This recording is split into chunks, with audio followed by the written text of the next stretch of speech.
Hello everyone. So एक video +2 class नाल related है, जनरल फाउंडेशन कोर्स का वीडियो है। ये 8th लैसन परसनल मैनेजमेंट दे विच ट्रेनिंग टॉपिक करांगे। ये 8th लैसन का 6th पार्ट आ। अज दे टॉपिक बारे अज इस वीडियो दे विच ट्रेनिंग दा मीनिंग ते डेफिनेशन, फिर need of training, then importance and advantage of training, फिर टाइप्स ऑफ ट्रेनिंग देखांगे किन्ने तरह दी हुंदियां, दैन मैथड ऑफ ट्रेनिंग दे विच जिहदे विच असीं दो तरह दे method on the job training ते off the job training method cover करांगे। ट्रेनिंग दा मतलब हुंदा वा मीनिंग ऑफ ट्रेनिंग भी किसी इंप्लॉई नूं किसी स्पैसिफिक जॉब बारे इंस्ट्रक्ट करना या ओनूं उस जॉब नूं करन दे ढंग बारे असीं कंप्लीट इनफॉर्मेशन भी देनी आ ते इंस्ट्रक्शनस भी देनी आ ताकि वो काम नूं वधिया तरह कर सके। सो इहदा क्योंकि संबंध आ जिहड़ा इहदा संबंध हुंदा वा इंप्लॉईज नूं, मैनेजर नूं, सुपरवाइजर नूं पर्टिकुलर नॉलेज दे नाल, इस करके ह्यूमन रिसोर्सिस नाल डील करदी आ। सो सिखलाई आ जिहड़ी ह्यूमन रिसोर्सिस दी डेवलपमेंट विच सहायता करदी आ, यानी मनुखी स्रोतां दे विकास विच सहायता करदी आ। ਇਹ ਇੱਕ ਸਾਧਨ ਆ ਜਿਹਦੇ ਨਾਲ ਕਰਮਚਾਰੀ ਹੈ ਜਿਹੜਾ ਉਹਨੂੰ ਉਹਦੀ ਪ੍ਰੈਜ਼ੈਂਟ ਸਿਚੁਏਸ਼ਨ ਚੋਂ ਇਹੋ ਜਿਹੀ ਸਿਚੁਏਸ਼ਨ 'ਚ ਲੈ ਜਾਂਦੇ ਆ ਜਿੱਥੇ ਉਹ ਕੰਮ ਨੂੰ ਹੋਰ ਵਧੀਆ ਤਰੀਕੇ ਨਾਲ, ਸਹੀ ਢੰਗ ਨਾਲ, ਇੱਕ ਇਫੈਕਟਿਵ ਵੇ ਨਾਲ ਤੇ ਪੂਰੇ ਇੰਟਰਸਟ ਨਾਲ ਕਰ ਸਕੇ। ਸਿਖਲਾਈ ਇੱਕ ਖਾਸ ਕੰਮ ਕਰਨ ਲਈ ਇੱਕ ਕਰਮਚਾਰੀ ਦੇ ਗਿਆਨ ਅਤੇ ਹੁਨਰ ਨੂੰ ਵਧਾਉਣ ਦੀ ਕਿਰਿਆ ਹੈ। ਡੈਫੀਨੇਸ਼ਨ एडमिन फिलिप्पो के अनुसार सिखलाई एक खास काम करने लिए एक कर्मचारी के हुनर को बढ़ाने का काम है। दैन सिखलाई की लोड़ आ गई नीड ऑफ ट्रेनिंग। ट्रेनिंग की लोड़ क्यों पैंदी है? देखो संस्था को अपने कर्मचारियों को सिखलाई देनी चाहिए है। कई कारण आ जिन्हों की व्याख्या हेठ लिखे अनुसार आ। पहला है वातावरण में तब्दीली। देखो मॉडर्नाइजेशन हो रही है, नवी नवी मशीनां आ रही वा, कंप्यूटर यूज हो रहा, ऑटोमेशन हो रही है। सो इन्हां सारियां डेवलपमेंट करके ਇਹੋ ਜਿਹੇ ਕਰਮਚਾਰੀਆਂ ਦੀ ਲੋੜ ਹੁੰਦੀ ਆ, ਇੰਪਲਾਈਜ਼ ਦੀ ਲੋੜ ਹੁੰਦੀ ਆ ਜਿਹੜੇ ਇਹਨਾਂ ਸਾਰੀਆਂ ਮਾਡਰਨ ਟੈਕਨੀਕ ਨੂੰ, ਮੈਥਡ ਨੂੰ, ਮਸ਼ੀਨਸ ਨੂੰ ਯੂਜ਼ ਕਰ ਸਕਣ। ਸੋ ਟ੍ਰੇਨਡ ਇੰਪਲਾਈ ਦੀ ਲੋੜ ਹੁੰਦੀ ਆ। ਸੋ ਟ੍ਰੇਨਿੰਗ ਆ ਜਿਹੜੀ ਉਹ ਇੰਪਲਾਈਜ਼ ਨੂੰ ਇਹਨਾਂ ਲੇਟੈਸਟ ਟੈਕਨੋਲੋਜੀ ਦੇ ਰਿਗਾਰਡਿੰਗ ਇਨਫੋਰਮੇਸ਼ਨ ਪ੍ਰੋਵਾਈਡ ਕਰਦੀ ਆ। ਸੋ ਇਸ ਕਰਕੇ ਲੋੜ ਹੁੰਦੀ ਆ। ਦੈਨ ਸੰਗਠਨਾਤਮਕ ਪੇਚੀਦਗੀ, ਆਰਗੇਨਾਈਜੇਸ਼ਨ ਕੰਪਲੈਕਸਿਟੀਜ਼। देखो जो मॉडर्नाइजेशन हो रहा वा, न्यू डेवलपमेंट्स हो रही, टैक्नीकल डेवलपमेंट्स हो रही वा, तो ऑर्गेनाइजेशन च इन्वायरमेंट जिहड़ा वो कंपलैक्स हो जाता वा। जिहड़े डिफरेंट इंप्लाई है एक दूजे नाल कोऑर्डिनेट करन दे विच मुश्किल महसूस करते, उन्हां दे विच तालमेल करना मुश्किल हो जाता वा। सो ट्रेनिंग नाल इन्हां नूं भी हल करन दे विच सहायता मिलदी आ। थर्ड हैगा वा मनुखी संबंध, ह्यूमन रिलेशन। देखो टाइम बदलिया, टाइम बदलदे नाल एनवायरमेंट बदलिया, एनवायरमेंट बदलदे करके जिहड़ी इंप्लाईज आ उन्हां दा आपस दे विच ਜਿਹੜਾ ਤਾਲਮੇਲ ਮੁਸ਼ਕਿਲ ਹੋ ਜਾਂਦਾ ਵਾ। ਉਹਨਾਂ ਨੂੰ ਤਾਲਮੇਲ ਦੇ ਵਿੱਚ ਰੱਖਣ ਦੇ ਲਈ ਵੀ ਟ੍ਰੇਨਿੰਗ ਦੀ ਲੋੜ ਹੁੰਦੀ ਹੈ। ਇਹਨਾਂ ਨੂੰ ਇਕੱਠੇ ਟ੍ਰੇਨਿੰਗ ਦਿੱਤੀ ਜਾਂਦੀ ਹੈ, ਇੱਕ ਦੇ ਕੰਮ ਬਾਰੇ ਦੂਜੇ ਨੂੰ ਸਮਝਾਇਆ ਜਾਂਦਾ ਜਾਂ ਸਾਰਿਆਂ ਨੂੰ ਇਕੱਠੇ ਟ੍ਰੇਨਿੰਗ ਦਿੱਤੀ ਜਾਂਦੀ ਹੈ ਜਿਨ੍ਹਾਂ ਨਾਲ 'ਚ ਵਧੀਆ ਰਿਲੇਸ਼ਨ ਪੈਦਾ ਹੁੰਦੇ ਆ। ਦੈਨ ਜੌਬ ਰਿਲੇਟਡ ਕੈਪੇਬਿਲਿਟੀਜ਼ ਜਾਂ ਐਫੀਸ਼ੀਐਂਸੀ ਪੈਦਾ ਕਰਨ ਦੇ ਲਈ, ਨੌਕਰੀ ਸੰਬੰਧੀ ਯੋਗਤਾ ਪੈਦਾ ਕਰਨ ਦੇ ਲਈ। ਕਈ ਵਾਰ ਜੋਬ ਇਹੋ ਜਿਹੀ ਹੁੰਦੀ ਆ ਜਿਹਦੇ ਵਿੱਚ ਜਦੋਂ ਇੰਪਲਾਈਜ਼ ਨੂੰ ਰੱਖਦੇ ਆ ਉਹਦੇ ਵਿੱਚ ਉਹ ਕੁਆਲਿਟੀਜ਼ ਨਹੀਂ ਹੁੰਦੀਆਂ ਜੋ ਜੋਬ ਕਰਨ ਦੇ ਲਈ ਚਾਹੀਦੀਆਂ ਵਾ, ਤਾਂ ਉਸ ਦੇ ਰਿਗਾਰਡਿੰਗ ਫਿਰ ਉਸ ਇੰਪਲਾਈਜ਼ ਦੇ ਵਿੱਚ ਉਹ ਕੁਆਲਿਟੀਜ਼ ਇੰਪਾਰਟ ਕਰਨ ਦੇ ਲਈ ਕੁਝ ਵਿਸ਼ੇਸ਼ਤਾਵਾਂ ਉਹਦੇ ਵਿੱਚ ਪੈਦਾ ਕਰਨ ਦੇ ਲਈ ਟ੍ਰੇਨਿੰਗ ਦਿੱਤੀ ਜਾਂਦੀ ਆ। ਯਾਨੀ ਕਿ ਜੋ ਇੱਕ ਇੰਪਲਾਈਜ਼ ਦੇ ਵਿੱਚ ਕਮੀਆਂ ਵਾ ਉਹਨੂੰ ਦੂਰ ਕਰਨ ਦੇ ਲਈ ਤਾਂ ਕਿ ਉਹ ਕੰਮ ਵਧੀਆ ਤਰ੍ਹਾਂ ਕਰ ਸਕੇ। ਦੈਨ ਨੌਕਰੀ ਵਿੱਚ ਬਦਲਾਅ ਤੇ ਤਰੱਕੀ। ट्रेनिंग की लोड़ उदों भी पैंदी है जो ਜਿਹੜਾ ਸਾਡੇ ਕੋਲੇ ਪ੍ਰੈਜ਼ੈਂਟ ਇੰਪਲਾਈ ਆ ਉਹਦੀ ਪ੍ਰਮੋਸ਼ਨ ਹੋ ਜਾਂਦੀ ਆ, ਉਹਨੂੰ ਨਵੀਂ ਜਗ੍ਹਾ ਦੇ ਵਿੱਚ ਨਵੇਂ ਪੋਸਟ ਦੇ ਉੱਤੇ ਭੇਜਿਆ ਜਾਂਦਾ ਜਿੱਥੇ ਉਹਦਾ ਕੰਮ ਬਦਲ ਜਾਂਦਾ ਵਾ, ਜਿੱਥੇ ਉਹਦੀ ਡਿਊਟੀਆਂ ਬਦਲ ਜਾਂਦੀਆਂ ਵਾ, ਜਿੱਥੇ ਉਹਨੂੰ ਹਾਇਰ ਲੈਵਲ ਦੀ ਡਿਊਟੀਆਂ ਮਿਲਦੀਆਂ ਵਾ, ਉਹਨੂੰ ਪਰਫਾਰਮ ਕਰਨ ਦੇ ਲਈ ਵੀ ਉਹਨੂੰ ਟ੍ਰੇਨਿੰਗ ਦਿੱਤੀ ਜਾਂਦੀ ਆ। ਇਸੇ ਤਰ੍ਹਾਂ ਜੇ ਕਿਸੇ ਪਾਰਟਿਕੂਲਰ ਪਰਸਨ ਦੀ ਜੌਬ ਰੋਟੇਸ਼ਨ ਕੀਤੀ ਜਾਂਦੀ ਆ ਉਦੋਂ ਵੀ ਟ੍ਰੇਨਿੰਗ ਦੀ ਲੋੜ ਪੈਂਦੀ ਹੈ ਤਾਂ ਕਿ ਉਹ ਕੰਮ ਐਫੀਸ਼ੀਐਂਟਲੀ ਕਰ ਸਕੇ। नैक्सट है सिखलाई की महत्ता या लाभ, importance and advantage of training. पहला तो ये यही आ भी जो डायनेमिक इन्वायरमेंट आ यानी कि जो बदलिया होया माहौल या वातावरण आ, ट्रेनिंग वो कर्मचारियों के प्रबंधकों को काम करने योग बनाती है क्योंकि ट्रेनिंग किसी को भी दी जा सकती है, प्रबंधकों को भी, सुपरवाइजर को भी, इंप्लाईज को भी। दूजा ये जी इंप्लाईज होंगे उन्हों की एफिशिएंसी इनक्रीज करने के सहायता मिलती है। उन्होंने नवे मैथड सिखाने जिन्होंने उन्होंने उन्होंने एफिशिएंसी बढ़ती है। इस तो बाद बहुत सारे एडवांटेज होंगे इंप्लाईज इन्हां नाल।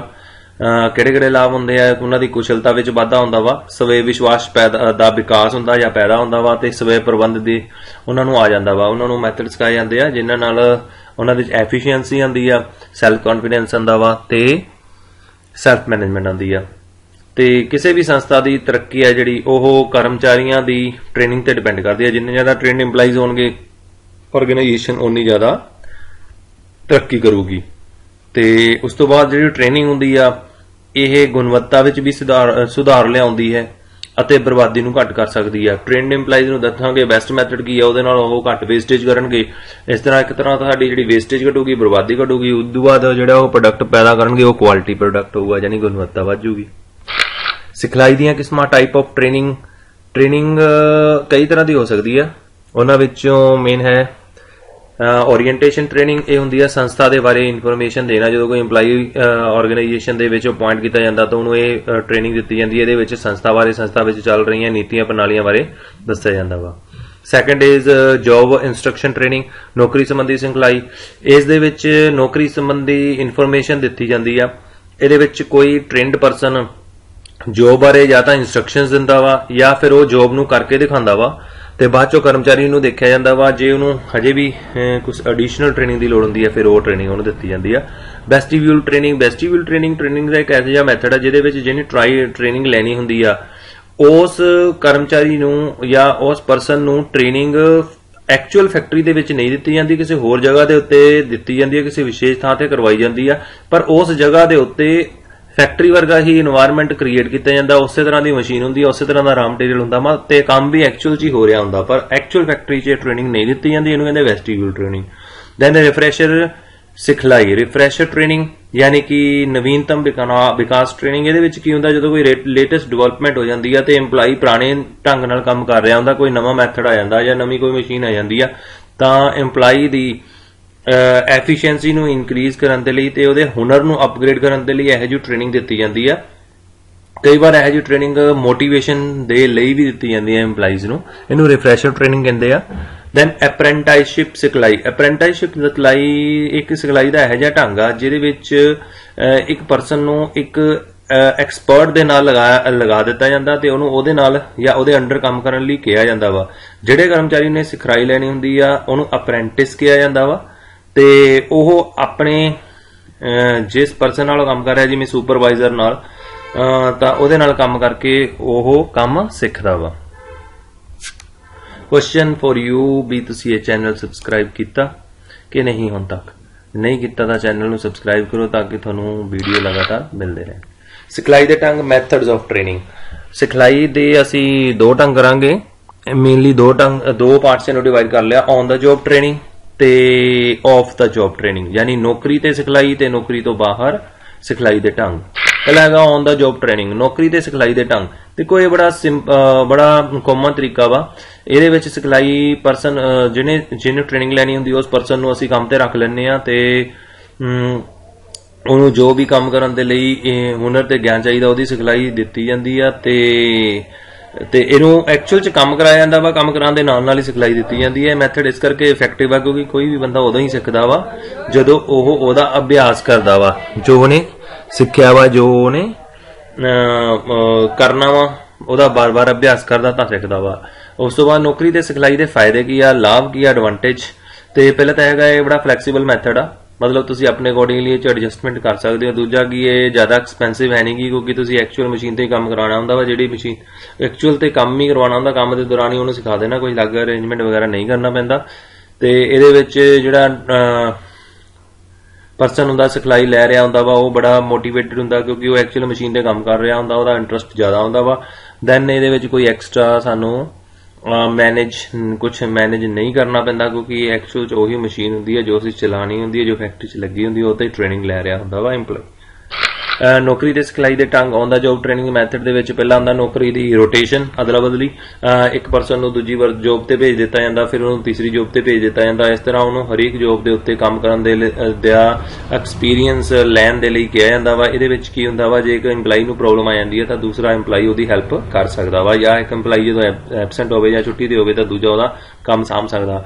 ਦੈਨ ਕੋਚਿੰਗ ਇਸ ਮੈਥਡ ਦੇ ਵਿੱਚ ਕੀ ਕੀਤਾ ਜਾਂਦਾ ਵਾ, ਇੱਕ ਜਿਹੜਾ ਐਕਸਪਰਟ ਹੁੰਦਾ ਵਾ ਜਿਹਨੂੰ ਸੁਪਰਵਾਈਜ਼ਰ ਕਹਿ ਦਿੰਦੇ ਆ, ਸੁਪਰਵਾਈਜ਼ਰ ਕਹਿ ਦਿੰਦੇ ਆ, ਉਹਨੂੰ ਉਸ ਜਿਹਨੇ ਟ੍ਰੇਨਿੰਗ ਲੈਣੀ ਆ ਉਸ ਨੂੰ ਸੁਪਰਵਾਈਜ਼ਰ ਦੇ ਨਾਲ ਲਾ ਦਿੱਤਾ ਜਾਂਦਾ ਵਾ ਤੇ ਉਹ ਸੁਪਰਵਾਈਜ਼ਰ ਟਾਈਮ ਟੂ ਟਾਈਮ ਤੇ ਜਿਹੜਾ ਸਿਖਲਾਈ ਲੈ ਰਿਹਾ ਹੁੰਦਾ ਵਾ ਉਹਨੂੰ ਕੋਚਿੰਗ ਦਿੰਦਾ ਵਾ ਤੇ ਬਾਰ-ਬਾਰ ਉਹਨੂੰ ਦੱਸਦਾ ਵਾ ਵੀ ਕੀ ਕਰਨਾ ਵਾ, ਕਿਵੇਂ ਕਰਨਾ ਵਾ ਤੇ ਉਹਨੂੰ ਟਾਈਮ ਟੂ ਟਾਈਮ ਤੇ ਸਹੀ ਵੀ ਕਰਦਾ ਜੇ ਉਹ ਗਲਤ ਕਰਦਾ ਵਾ। ਦੈਨ ਆ ਗਿਆ ਨੌਕਰੀ ਦੀਆਂ ਹਦਾਇਤਾਂ, ਇੰਸਟਰਕਸ਼ਨ ਮੈਥਡ। ਇਹਦੇ ਵਿੱਚ ਕੀ ਹੁੰਦਾ ਵਾ, ਇਹਨੂੰ ਸਟੈਪ ਬਾਈ ਸਟੈਪ ਟ੍ਰੇਨਿੰਗ ਵੀ ਕਿਹਾ ਜਾਂਦਾ ਵਾ। ਇਹਦੇ ਵਿੱਚ ਕੀ ਹੁੰਦਾ, ਜਿਹੜਾ ਐਕਸਪਰਟ ਪਰਸਨ ਹੁੰਦਾ ਵਾ ਉਹ ਕੰਮ ਕਰਨ ਦੇ ਤਰੀਕਿਆਂ ਬਾਰੇ ਸਟੈਪ ਟੂ ਸਟੈਪ ਦੱਸਦਾ ਵਾ ਤੇ ਕੰਮ ਕਰਵਾ ਕੇ ਦੇਖਦਾ ਤੇ ਜਿੱਥੇ ਗਲਤੀ ਹੁੰਦੀ ਉਹਨੂੰ ਸਹੀ ਵੀ ਕਰਦਾ ਵਾ। ਦੈਨ ਆ ਗਿਆ ਨੈਕਸਟ ਕਮੇਟੀ ਕਾਰਜ, ਯਾਨੀ ਕਿ ਇਹ ਸਮੂਹ ਕਾਰਜ ਵੀ ਹੁੰਦਾ ਵਾ। ਇਹਦੇ ਵਿੱਚ ਕੀ ਹੁੰਦਾ, ਕਿੰਨੇ ਸਾਰੇ ਟ੍ਰੇਨਿੰਗ ਲੈਣ ਵਾਲੇ ਹੁੰਦੇ ਆ, ਉਹਨਾਂ ਨੂੰ ਇੱਕ ਕਾਮਨ ਸਮੱਸਿਆ ਦਿੱਤੀ ਜਾਂਦੀ ਆ ਤੇ ਉਹਨਾਂ ਨੂੰ ਕਿਹਾ ਜਾਂਦਾ ਬਈ ਤੁਸੀਂ ਆਪਸ ਦੇ ਵਿੱਚ ਸਲਾਹ ਮਸ਼ਵਰਾ ਕਰਕੇ ਇਹਦਾ ਹੱਲ ਕੱਢੋ। ਇਹਦੇ ਨਾਲ ਕੀ ਹੁੰਦਾ ਵਾ, ਟੀਮ ਵਰਕ ਇੰਪਰੂਵ ਹੁੰਦਾ ਵਾ, ਯਾਨੀ ਟੀਮ ਦੇ ਕੰਮ ਵਿੱਚ ਸੁਧਾਰ ਕਰਨ ਵਿੱਚ ਸਹਾਇਤਾ ਮਿਲਦੀ ਆ। ਦੈਨ ਇੰਟਰਨਸ਼ਿਪ ਸਿਖਲਾਈ, ਇੰਟਰਨਸ਼ਿਪ ਟ੍ਰੇਨਿੰਗ ਹੁੰਦੀ ਆ। ਇਹਦੇ ਵਿੱਚ ਕੀ ਹੁੰਦਾ ਵਾ, ਇਹ ਜ਼ਿਆਦਾਤਰ ਜਿਹੜੀ ਟ੍ਰੇਨਿੰਗ ਆ ਇਹ ਮੈਨੇਜਮੈਂਟ ਦੇ ਸਟੂਡੈਂਟ ਜਾਂ ਇੰਜੀਨੀਅਰਿੰਗ ਦੇ ਸਟੂਡੈਂਟਸ ਲੈਂਦੇ ਆ ਇਹ ਜੀ ਟ੍ਰੇਨਿੰਗ। ਇਹਦੇ ਵਿੱਚ ਜਿਹੜਾ ਸਿੱਖਿਆਰਥੀ ਹੁੰਦਾ ਉਹਨੂੰ ਸਿਧਾਂਤਿਕ ਤੇ ਵਿਵਹਾਰਿਕ ਪਹਿਲੂਆਂ ਬਾਰੇ ਟ੍ਰੇਨਿੰਗ ਦਿੱਤੀ ਜਾਂਦੀ ਆ, ਦਿਸ਼ਾ ਨਿਰਦੇਸ਼ ਕੀਤੇ ਜਾਂਦੇ ਆ ਵੀ ਸਿਧਾਂਤਿਕ ਤੌਰ ਤੇ ਉਹਨਾਂ ਨੇ ਕਿੱਦਾਂ ਕੰਮ ਕਰਨਾ ਵਾ ਤੇ ਵਿਵਹਾਰਿਕ ਤੌਰ ਤੇ ਉਹਨਾਂ ਦੀ ਕੀ ਅਪਰੋਚ ਹੋਣੀ ਚਾਹੀਦੀ ਆ। ਨੌਕਰੀ ਤੋਂ ਬਾਹਰ ਸਿਖਲਾਈ, ਆਫ ਦਾ ਜੌਬ ਟ੍ਰੇਨਿੰਗ। ਦੇਖੋ ਨੌਕਰੀ ਤੇ ਸਿਖਲਾਈ ਹੈ ਜਿਹੜਾ ਢੰਗ ਉਹ ਬਹੁਤ ਮਤਲਬ ਕਾਮਨ ਢੰਗ ਆ ਪਰ ਇਹਦੀ ਆਪਣੀਆਂ ਲਿਮਿਟੇਸ਼ਨਸ ਹੈਗੀਆਂ ਵਾ। ਕਈ ਵਾਰ ਕੀ ਕੀਤਾ ਜਾਂਦਾ ਵਾ, ਨੌਕਰੀ ਤੇ ਨਹੀਂ ਸਿਖਲਾਈ ਦਿੱਤੀ ਜਾਂਦੀ, ਨੌਕਰੀ ਤੋਂ ਬਾਹਰ ਸਿਖਲਾਈ ਦਿੱਤੀ ਜਾਂਦੀ ਆ ਕਿਉਂਕਿ ਇਹਦੇ ਨਾਲ ਕੀ ਹੁੰਦਾ ਵਾ, ਜੌਬ ਸਪੈਸੀਫਿਕ ਟ੍ਰੇਨਿੰਗ ਤਾਂ ਹੋਈ ਜਾਂਦੀ ਹੈ, ਉਸ ਤੋਂ ਐਕਸਟਰਾ ਟ੍ਰੇਨਿੰਗ ਵੀ ਦਿੱਤੀ ਜਾ ਸਕਦੀ ਹੈ ਜਿਹੜੇ ਕਿਸੇ ਕਰਮਚਾਰੀ ਦੇ ਸਰਬਪੱਖੀ ਵਿਕਾਸ ਦੇ ਲਈ ਜ਼ਰੂਰੀ ਹੁੰਦੀ ਆ। ਜਿਹੜੇ ਢੰਗ ਦੇ ਵਿੱਚ ਟ੍ਰੇਨਿੰਗ ਐਕਚੁਅਲ ਵਰਕ ਪਲੇਸ ਤੇ ਨਹੀਂ ਦਿੱਤੀ ਜਾਂਦੀ ਤੇ ਉਹਦੇ ਵਿੱਚ ਉਹ ਜਿਹੜੇ ਢੰਗ ਦੇ ਵਿੱਚ ਐਕਚੁਅਲ 'ਚ ਉਹ ਕੰਮ ਨਹੀਂ ਕਰਾਇਆ ਜਾਂਦਾ ਜਿਸ ਲਈ ਇੰਪਲਾਈ ਨੂੰ ਰੱਖਿਆ ਜਾ ਰਿਹਾ ਵਾ ਤਾਂ ਉਹਨੂੰ ਆਫ ਦਾ ਜੌਬ ਟ੍ਰੇਨਿੰਗ ਕਹਿੰਦੇ ਆ। ਨੌਕਰੀ ਤੋਂ ਬਾਹਰ ਸਿਖਲਾਈ ਕਿਹਾ ਜਾਂਦਾ ਵਾ। ਨੌਕਰੀ ਤੋਂ ਬਾਹਰ ਸਿਖਲਾਈ ਦੇ ਫਾਇਦੇ ਕੀ ਆ, ਪਹਿਲਾਂ ਤਾਂ ਇਹ ਹੈਗਾ ਵੀ ਇਹਦੇ ਵਿੱਚ ਕਿਉਂਕਿ ਇਹਦੇ ਵਿੱਚ ਸਿਖਲਾਈ ਫੈਕਟਰੀ ਤੋਂ ਬਾਹਰ ਦੇਣੀ ਆ ਸੋ ਇਸ ਕਰਕੇ ਉਤਪਾਦਨ ਪ੍ਰਕਿਰਿਆ ਤੇ ਕਿਸੇ ਤਰ੍ਹਾਂ ਦਾ ਐਡਵਰਸ ਇਫੈਕਟ ਨਹੀਂ ਪੈਂਦਾ। ਦੂਜਾ ਕਿਉਂਕਿ ਹੁਣ ਉਹ ਕਰਮਚਾਰੀ ਫੈਕਟਰੀ 'ਚ ਕੰਮ ਨਹੀਂ ਕਰ ਰਿਹਾ, ਉਹ ਬਿਲਕੁਲ ਤਣਾਅ ਮੁਕਤ ਹੋ ਕੇ ਟੈਨਸ਼ਨ ਫਰੀ ਹੋ ਕੇ ਕੰਮ ਕਰ ਸਕਦਾ ਵਾ ਕਿਉਂਕਿ ਉਹਨੂੰ ਇਹ ਕੋਈ ਚਿੰਤਾ ਨਹੀਂ ਹੁੰਦੀ ਵੀ ਮਾਲ ਖਰਾਬ ਹੋ ਜਾਊਗਾ ਜਾਂ ਉਤਪਾਦਨ ਖਰਾਬ ਹੋ ਜਾਊਗਾ ਜਾਂ ਮਸ਼ੀਨ ਖਰਾਬ ਹੋ ਜਾਊਗੀ। ਤੇ ਤੀਜਾ ਹੈਗਾ ਵੀ ਇਹਦੇ ਵਿੱਚ ਘੱਟ ਸਮੇਂ ਵਿੱਚ ਜ਼ਿਆਦਾ ਵਿਅਕਤੀਆਂ ਨੂੰ ਟ੍ਰੇਨਿੰਗ ਦਿੱਤੀ ਜਾ ਸਕਦੀ ਹੈ ਇਸ ਮੈਥਡ ਦੇ ਵਿੱਚ, of the job training method ਦੇ ਵਿੱਚ। ਆਫ ਦਾ ਜੌਬ ਟ੍ਰੇਨਿੰਗ ਦੇ ਮੈਥਡ ਕਿਹੜੇ ਆ, ਨੌਕਰੀ ਤੋਂ ਬਾਹਰ ਸਿਖਲਾਈ ਦੇ ਢੰਗ। ਇਹਦੇ ਵਿੱਚ ਪਹਿਲਾ ਹੈਗਾ ਕੇਸ ਅਧਿਐਨ ਦਾ ਤਰੀਕਾ। ਇਹਦੇ ਵਿੱਚ ਕੀ ਕੀਤਾ ਜਾਂਦਾ ਵਾ, ਜਿਨ੍ਹਾਂ ਨੂੰ ਟ੍ਰੇਨਿੰਗ ਲੈਣੀ ਹੁੰਦੀ ਆ ਉਹਨਾਂ ਨੂੰ ਕੋਈ ਨਾ ਕੋਈ ਪ੍ਰੋਬਲਮ ਦੇ ਦਿੱਤੀ ਜਾਂਦੀ ਆ ਹੱਲ ਕਰਨ ਦੇ ਲਈ ਤੇ ਜਿਹੜੇ ਪਰਸਨ ਟ੍ਰੇਨਿੰਗ ਲੈ ਰਿਹਾ ਹੁੰਦਾ ਉਹਦੇ ਪ੍ਰੋਬਲਮ ਦਾ ਐਨਾਲਿਸਿਸ ਕਰਦਾ ਵਾ ਤੇ ਉਹਦਾ ਸੋਲੂਸ਼ਨ ਫਾਈਂਡ ਆਊਟ ਕਰਨ ਦੀ ਕੋਸ਼ਿਸ਼ ਕਰਦਾ ਵਾ ਤੇ ਇਹਦੇ ਨਾਲ ਕੀ ਹੁੰਦਾ ਵਾ, ਐਨਾਲਿਸਿਸ ਤੇ ਕ੍ਰਿਟੀਕਲ ਅਪਰੋਚ ਆ ਜਿਹੜੀ ਉਹ ਸਟੂਡੈਂਟ ਦੇ ਵਿੱਚ ਡਿਵੈਲਪ ਹੋ ਜਾਂਦੀ ਆ। ਸੈਕੰਡ ਹੈਗੀ ਘਟਨਾ ਦਾ ਤਰੀਕਾ। ਇਹਦੇ ਵਿੱਚ ਕੀ ਆ, ਇਹਦੇ ਵਿੱਚ ਆਪਾਂ ਕੋਈ ਪਾਰਟਿਕੂਲਰ ਸਿਚੁਏਸ਼ਨ ਦੇਤੀ ਸੀ ਯਾਨੀ ਪ੍ਰੋਬਲਮ ਦੇਤੀ ਸੀ, ਇਹਦੇ ਵਿੱਚ ਕੀ ਆ ਕੋਈ ਅਸਲ ਘਟਨਾ ਦਿੱਤੀ ਜਾਂਦੀ ਹੈ ਜਿਹੜੀ ਬਿਜ਼ਨਸ 'ਚ ਐਕਚੁਅਲ 'ਚ ਹੋਈ ਸੀ, ਪਿਛਲੇ ਟਾਈਮ ਦੇ ਵਿੱਚ ਪਾਸਟ ਦੇ ਵਿੱਚ ਕੋਈ ਹੋਈ ਸੀ, ਉਹੋ ਜੀ ਪ੍ਰੋਬਲਮ ਦੇ ਦਿੱਤੀ ਜਾਂਦੀ ਹੈ ਵੀ ਜੇ ਇਹ ਪ੍ਰੋਬਲਮ ਆਉਂਦੀ ਆ ਤੁਸੀਂ ਇਹਦਾ ਕਿਵੇਂ ਹੱਲ ਕਰੋਗੇ।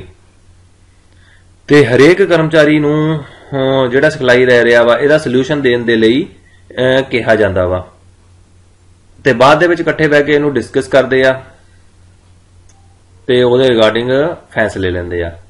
ਭੂਮਿਕਾ ਨਿਭਾਉਣਾ, ਭੂਮਿਕਾ ਰੋਲ ਪਲੇਇੰਗ। ਇਹਦੇ ਵਿੱਚ ਕੀ ਹੁੰਦਾ ਵਾ, ਇਹਦੇ ਵਿੱਚ ਕਿਸੇ ਪਾਰਟਿਕੂਲਰ ਸਿਚੁਏਸ਼ਨ ਦੇ ਵਿੱਚ ਕਿਸੇ ਪਾਰਟਿਕੂਲਰ ਪਰਸਨ ਨੂੰ ਕੋਈ ਪਾਰਟਿਕੂਲਰ ਰੋਲ ਕਰਨ ਦੇ ਲਈ ਕਿਹਾ ਜਾਂਦਾ, ਯਾਨੀ ਜਿਹਨੂੰ ਟ੍ਰੇਨਿੰਗ ਲੈਣੀ ਹੁੰਦੀ ਆ ਉਹਨੂੰ ਕਿਹਾ ਜਾਂਦਾ ਵੀ ਆਹ ਪ੍ਰੋਬਲਮ ਪੈਦਾ ਹੋਗੀ ਤੇ ਉਸ ਟਾਈਮ ਇਹ ਮਸ਼ੀਨ ਦੇ ਉੱਤੇ ਕੰਮ ਕਰ ਰਿਹਾ ਸੀ ਜਾਂ ਆਹ ਪ੍ਰੋਬਲਮ ਪੈਦਾ ਹੋਗੀ ਤੂੰ ਉਸ ਟਾਈਮ ਇਸ ਫੈਕਟਰੀ ਦੇ ਵਿੱਚ ਸੁਪਰਵਾਈਜ਼ਰ ਸੀਗਾ ਜਾਂ ਇਸ ਕੰਪਨੀ ਦਾ ਮੈਨੇਜਰ ਸੀਗਾ, ਤੂੰ ਉਸ ਟਾਈਮ ਕੀ ਕਰੇਗਾ। ਮਤਲਬ ਇਹਨੂੰ ਕਹਿੰਦਾ ਭੂਮਿਕਾ ਨਿਭਾਉਣਾ। ਕਰਮਚਾਰੀ ਨੂੰ ਖਾਸ ਸਥਿਤੀ ਵਿੱਚ ਕਿਸੇ ਖਾਸ ਵਿਅਕਤੀ ਦੀ ਭੂਮਿਕਾ ਨਿਭਾਉਣ ਲਈ ਕਿਹਾ ਜਾਂਦਾ ਹੈ। ਕਰਮਚਾਰੀ ਵੱਖ-ਵੱਖ ਭੂਮਿਕਾਵਾਂ ਕਰਦੇ ਹੋਏ ਕਰਮਚਾਰੀਆਂ ਨਾਲ ਗੱਲਬਾਤ ਕਰਦੇ ਹਨ। ਪੂਰਾ ਨਾਟਕ ਰਿਕਾਰਡ ਕੀਤਾ ਜਾਂਦਾ ਹੈ, ਇਹਨੂੰ ਰਿਕਾਰਡਿੰਗ ਕਰ ਲੈਂਦੇ ਆ ਅਤੇ ਸਿਖਲਾਈ ਪ੍ਰਾਪਤ ਕਰਨ ਵਾਲਿਆਂ ਨੂੰ ਰਿਕਾਰਡਿੰਗ ਸੁਣਾ ਕੇ ਉਹਨਾਂ ਦੇ ਪ੍ਰਦਰਸ਼ਨ ਦੀ ਜਾਂਚ ਸੁਣਾ ਕੇ ਜਾਂ ਦਿਖਾ ਕੇ ਪ੍ਰਦਰਸ਼ਨ ਦੀ ਜਾਂਚ ਕਰਨ ਦਾ ਮੌਕਾ ਮਿਲਦਾ ਹੈ। मतलब सारे एक रोल प्ले किया जाता वा। कर्मचारी होंगे उन्होंने एज ए मैनेजर काम करने को कहा जाता वा, सारी रिकॉर्डिंग कर लेंगे, बाद रिकॉर्डिंग प्ले करके देखते हैं भी तुसीं सही रोल प्ले किया या सही डिसीजन लिया कि नहीं लिया। इन्वेस्टिंग विधि, टोकरी विधि। देखो कर्मचारियों नूं एक काल्पनिक कंपनी इस दियां सरगर्मियां ते उत्पादां, मनुखी साधनां ते फर्म नाल जुड़े सारे डाटे बारे जानकारी दित्ती जाती है। देखो टोकरी मैथड दे विच की आ, एक एक्चुअल सिचुएशन बना दित्ती जाती है पूरी, पर वो एक्चुअल नहीं हुंदी, काल्पनिक हुंदी आ। सिखलाई लैण वाला जिहड़ा व्यक्ति हुंदा वा, इनू क्या जाता भी तू इहदे रिगार्डिंग नोट बना, यानी कि कुछ लिखना वा, काम भी अगे तू अपने काम वंड कर जिन्होंने जिन्होंने वंडने आ, ते दस भी एक निर्धारित समय च काम किवें होऊगा, इहदी कार्यविधि तैयार करो। ते ਇਹ ਵੀ ਕਿਹਾ ਜਾਂਦਾ ਵਾ ਵੀ ਇਹਦੇ ਰਿਗਾਰਡਿੰਗ ਸਾਰੇ ਡਿਸੀਜਨ ਲੈਣੇ ਆ। ਇਹਦੇ ਨਾਲ ਕੀ ਹੁੰਦਾ ਵਾ, ਇੰਪਲਾਈ ਦੇ ਵਿੱਚ ਅਲੱਗ-ਅਲੱਗ ਸਿਚੁਏਸ਼ਨ ਦੇ ਵਿੱਚ ਡਿਸੀਜਨ ਲੈਣ ਦੇ ਵਿੱਚ ਤੇਜ਼ੀ ਆ ਜਾਂਦੀ ਹੈ ਜਦੋਂ ਇਹੋ ਜਿਹੀ ਟ੍ਰੇਨਿੰਗ ਹੁੰਦੀ ਆ। ਦੈਨ ਨੈਕਸਟ ਆ ਗਿਆ ਵਪਾਰਿਕ ਖੇਡ।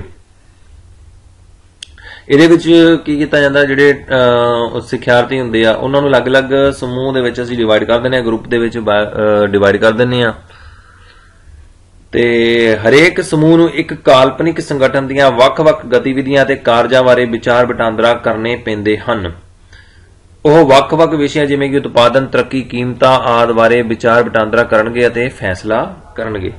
ਜਾਣੀ ਕਿ ਇਹਦੇ ਵਿੱਚ ਇੱਕ ਗੇਮ ਵਾਂਗੂ ਸੈੱਟ ਕਰ ਲੈਂਦੇ ਆ, ਅਲੱਗ-ਅਲੱਗ ਸਮੂਹਾਂ 'ਚ ਵੰਡ ਦਿੰਦੇ ਆ, ਉਹਨਾਂ ਨੂੰ ਇੱਕ ਸੰਗਠਨ ਦੀਆਂ ਜਿਹੜੀਆਂ ਅਲੱਗ-ਅਲੱਗ ਕਿਰਿਆ ਦੇ ਦਿੱਤੀਆਂ ਜਾਂਦੀਆਂ, ਐਕਟੀਵਿਟੀਜ਼ ਦੇ ਦਿੱਤੀਆਂ ਜਾਂਦੀਆਂ, ਤੇ ਉਹਨਾਂ ਨੂੰ ਕਿਹਾ ਜਾਂਦਾ ਵੀ ਇਹਨਾਂ ਬਾਰੇ ਤੁਸੀਂ ਮਿਲ ਜੁਲ ਕੇ ਫੈਸਲੇ ਵਗੈਰਾ ਕਰਨੇ ਆ। ਗ੍ਰਿਡ ਸਿਖਲਾਈ, ਇਹ ਇੱਕ ਨਿਰੰਤਰ ਅਤੇ ਪੜਾਅ ਵਾਲਾ ਪ੍ਰੋਗਰਾਮ ਆ ਜੋ 6 ਸਾਲਾਂ ਤੱਕ ਚੱਲਦਾ ਵਾ। ਇਹ ਨਿਰੰਤਰ ਚੱਲਦਾ ਰਹਿੰਦਾ। ਇਹਦੇ 'ਚ ਲੈਵਲ ਹੁੰਦੇ ਆ, ਪਹਿਲਾ ਲੈਵਲ, ਦੂਜਾ ਲੈਵਲ, ਤੀਜਾ ਲੈਵਲ, ਚੌਥਾ ਲੈਵਲ। ਇਸ ਵਿੱਚ ਪਲੈਨਿੰਗ ਯਾਨੀ ਯੋਜਨਾਬੰਦੀ ਦੀ ਡਿਵੈਲਪਮੈਂਟ, ਪਲੈਨਿੰਗ ਦੀ ਡਿਵੈਲਪਮੈਂਟ ਯਾਨੀ ਯੋਜਨਾਬੰਦੀ ਦੇ ਵਿਕਾਸ, ਫਿਰ ਉਹਨੂੰ ਲਾਗੂ ਕਰਨਾ, ਫਿਰ ਉਹਨੂੰ ਮੁਲਾਂਕਣ ਕਰਨ ਦੇ ਪੜਾਅ ਸ਼ਾਮਲ ਹਨ। ਗ੍ਰਿਡ ਲੋਕਾਂ ਲਈ ਚਿੰਤਾ ਅਤੇ ਲੋਕਾਂ ਦੀ ਚਿੰਤਾ ਵਰਗੇ ਮਾਪਦੰਡਾਂ ਨੂੰ ਧਿਆਨ ਵਿੱਚ ਰੱਖਦੀ ਹੈ। ਯਾਨੀ ਗ੍ਰਿਡ ਦੇ ਵਿੱਚ ਕੀ ਆ, ਇਹਦੇ ਵਿੱਚ ਲੈਵਲ ਹੁੰਦੇ ਆ, ਪਹਿਲਾ ਲੈਵਲ, ਦੂਜਾ ਲੈਵਲ, ਤੀਜਾ ਲੈਵਲ। ਪਹਿਲੇ ਲੈਵਲ ਤੇ ਤੁਸੀਂ ਪਲੈਨਿੰਗ ਕਰਨੀ ਆ, ਫਿਰ ਉਹਨੂੰ ਇੰਪਲੀਮੈਂਟ ਕਰਨਾ ਵਾ, ਫਿਰ ਉਹਦਾ ਇਵੈਲੂਏਸ਼ਨ ਕਰਨਾ ਵਾ। ਨੈਕਸਟ 7 ਆ ਗਿਆ ਲੈਕਚਰ। 7th ਜਿਹੜਾ ਆਫ ਦਾ ਜੋਬ ਮੈਥਡ ਦੇ ਵਿੱਚ ਆਉਂਦਾ ਲੈਕਚਰ। ਇਹ ਇੱਕ ਮੈਥਡ, ਇਫੈਕਟਿਵ ਮੈਥਡ ਆ ਜਦੋਂ ਤੁਸੀਂ ਕਿੰਨੇ ਸਾਰੇ ਕਰਮਚਾਰੀਆਂ ਨੂੰ ਇਕੱਠੇ ਟ੍ਰੇਨਿੰਗ ਦੇਣੀ ਆ। ਉਹਨਾਂ ਨੂੰ ਇੱਕ ਕਮਰੇ 'ਚ ਬਿਠਾ ਦਿੱਤਾ ਜਾਂਦਾ ਵਾ, ਕਮਰੇ ਦੇ ਵਿੱਚ ਬਿਠਾ ਕੇ ਕਿਸੇ ਐਕਸਪਰਟ ਦੁਆਰਾ ਉਹਨਾਂ ਨੂੰ ਸਾਰਾ ਥਿਓਰੀਟਿਕਲ ਦੱਸਿਆ ਜਾਂਦਾ ਵੀ ਇਹ ਕੰਮ ਕਿਵੇਂ ਹੋਊਗਾ। ਯਾਨੀ ਜਿਵੇਂ ਕਲਾਸਿਸ ਦੇ ਵਿੱਚ ਲੈਕਚਰ ਹੁੰਦੇ ਜਾਂ ਕਾਲਜ 'ਚ ਲੈਕਚਰ ਹੁੰਦੇ, ਉਦਾਂ ਹੀ ਲੈਕਚਰ ਦਿੱਤਾ ਜਾਂਦਾ ਵਾ। ਸਿਮੂਲੇਸ਼ਨ ਜਿਹੜੀ ਹੁੰਦੀ ਹੈ ਵਿਧੀ, ਇਹਦੇ ਵਿੱਚ ਇੱਕ ਨਾ ਅਸੀਂ ਆਰਟੀਫੀਸ਼ੀਅਲ এনवायरमेंट ਤਿਆਰ ਕਰ ਲੈਂਦੇ ਆ, ਇੱਕ ਕਾਲਪਨਿਕ ਸਥਿਤੀ ਪੈਦਾ ਕੀਤੀ ਜਾਂਦੀ ਆ, ਤੇ ਜਿੰਨੇ ਵੀ ਸਿੱਖਿਆਰਥੀ ਹੁੰਦੇ ਜਿਨ੍ਹਾਂ ਨੇ ਟ੍ਰੇਨਿੰਗ ਲੈਣੀ ਹੁੰਦੀ ਆ, ਤੇ ਉਹਨਾਂ ਦੇ ਵਿੱਚ ਉਹਨਾਂ ਨੂੰ ਇਸ ਕਾਲਪਨਿਕ ਸਥਿਤੀ ਦੇ ਵਿੱਚ ਕੰਮ ਕਰਨ ਦੇ ਲਈ ਕਿਹਾ ਜਾਂਦਾ ਵਾ। ਹਰੇਕ ਨੂੰ ਕੰਮ ਦੇ ਦਿੱਤਾ ਜਾਂਦਾ, ਉਹਨੂੰ ਕਿਹਾ ਜਾਂਦਾ ਤੁਸੀਂ ਇਹ ਕੰਮ ਕਰਨਾ ਵਾ। ਜਿਵੇਂ ਕਿ ਮਾਰਕੀਟਿੰਗ ਦੀ ਸਮੱਸਿਆ ਨੂੰ ਹੱਲ ਕਰਨ ਜਾਂ ਮਾਰਕੀਟਿੰਗ ਮੈਨੇਜਰ ਦੀ ਭੂਮਿਕਾ ਨੂੰ ਨਿਭਾਉਣਾ ਜਾਂ ਨਵੀਂ ਰਣਨੀਤੀ ਬਣਾਉਣੀ। ਯਾਨੀ ਕਿ ਇੱਕ ਕਾਲਪਨਿਕ এনवायरमेंट ਤਿਆਰ ਕਰਕੇ ਉਹ 'ਚ ਅਲੱਗ-ਅਲੱਗ ਡਿਪਾਰਟਮੈਂਟ ਬਣਾ ਲੈਂਦੇ ਆ, ਅਲੱਗ-ਅਲੱਗ ਰੋਲ ਬਣਾ ਲੈਂਦੇ ਆ, ਹਰੇਕ ਅਲੱਗ-ਅਲੱਗ ਰੋਲ ਅਲੱਗ-ਅਲੱਗ ਵਿਅਕਤੀਆਂ ਨੂੰ ਦੇ ਦਿੱਤੇ ਜਾਂਦੇ ਆ। ਫਿਰ ਉਹਨੂੰ ਕਿਹਾ ਜਾਂਦਾ ਵੀ ਤੁਸੀਂ ਆਪਣੇ ਪੋਜੀਸ਼ਨ ਦੇ ਅਕੋਰਡਿੰਗਲੀ, ਆਪਣੇ ਡੈਜ਼ਿਗਨੇਸ਼ਨ ਦੇ ਅਕੋਰਡਿੰਗਲੀ ਐਕਟ ਕਰੋਗੇ। ਨੈਕਸਟ ਆ ਗਿਆ 9th ਕਾਨਫਰੰਸ। ਕਿਸੇ ਵੀ ਵਿਸ਼ੇ ਤੇ ਵਿਚਾਰ ਕਰਨ ਦੇ ਲਈ ਕਈ ਲੋਕਾਂ ਦੀ ਮੀਟਿੰਗ ਨੂੰ ਕਾਨਫਰੰਸ ਕਹਿੰਦੇ ਆ। ਯਾਨੀ ਕਿ ਜਦੋਂ ਬਹੁਤ ਸਾਰੇ ਲੋਕ ਇੱਕੋ ਟੌਪਿਕ ਤੇ ਗੱਲ ਕਰਦੇ ਆ, ਉਹਨੂੰ ਕਾਨਫਰੰਸ ਕਿਹਾ ਜਾਂਦਾ। ਤੇ ਹਰ ਕੋਈ ਆਪਣਾ ਉਹਦੇ ਵਿੱਚ ਕੰਟਰੀਬਿਊਸ਼ਨ ਕਰਦਾ ਵਾ, ਉਹਦਾ ਐਨਾਲਿਸਿਸ ਕਰਦਾ ਵਾ, ਆਪਣੇ ਵਿਚਾਰ ਰੱਖਦਾ ਵਾ ਉਸ ਕਿਸੇ ਟੌਪਿਕ ਬਾਰੇ। ਇਸ ਵਿੱਚ ਹਰ ਕੋਈ ਆਪਣੇ ਵਿਚਾਰਾਂ ਨੂੰ ਪ੍ਰਗਟ ਕਰ ਸਕਦਾ ਵਾ, ਉਹ ਆਪਣੇ ਫੈਸਲੇ ਬਾਰੇ ਦੱਸਦਾ ਵਾ, ਆਪਣੀ ਸੋਚ ਦੱਸਦਾ ਵਾ, ਉਹਨੂੰ ਜੋ ਪ੍ਰੋਬਲਮ ਆਉਂਦੀਆਂ ਲੱਗਦੀਆਂ ਉਹ ਦੱਸਦੀਆਂ, ਮਤਲਬ ਉਹਨੇ ਆਪਣੇ ਪੁਆਇੰਟ ਆਫ ਵਿਊ ਰੱਖਣੇ ਆ। ਸੋ ਇਹ ਸੀਗੇ ਸਾਰੇ off the job training method. So ਇਹ ਆਪਣਾ ਟ੍ਰੇਨਿੰਗ ਦੇ ਰਿਗਾਰਡਿੰਗ ਟੌਪਿਕ ਸੀਗਾ +2 ਕਲਾਸ ਦੇ ਲਈ। Thank you for watching.